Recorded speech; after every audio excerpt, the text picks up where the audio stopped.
కాకినాడ జిల్లా తాళ్లరేవు ప్రాథమిక సహకార పరపతి సంఘంలో స్వాతంత్ర దినోత్సవ వేడుకలు ఘనంగా నిర్వహించారు. సొసైటీ అధ్యక్షుడు విల్లవీర వెంకట ఆదినారాయణ జాతీయ జెండాను ఆవిష్కరించి దేశ స్వాతంత్ర్యం కోసం ప్రాణత్యాగం చేసిన మహనీయులను స్మరించుకున్నారు. కార్యక్రమంలో సీఈఓ సంపత్, సిబ్బంది, నాయకులు తదితరులు పాల్గొన్నారు. ఫలితంగా ఇవాళ మనకు దేశానికి స్వతంత్రం వచ్చింది. ఇవాళ మనకు స్వతంత్రం వచ్చిందంటే ఆ మహనీయులు పోరాట ఫలితమేనని మనందరికీ తెలియజేస్తున్నాం.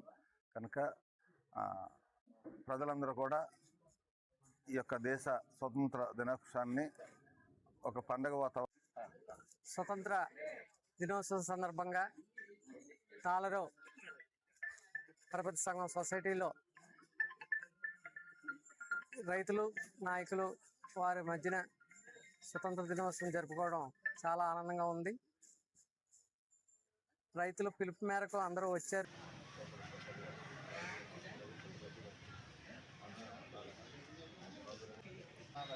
అభివృద్ధి చెందాం, అనేక రకాలుగా ముందుకు వెళ్తూ ఉన్నాం.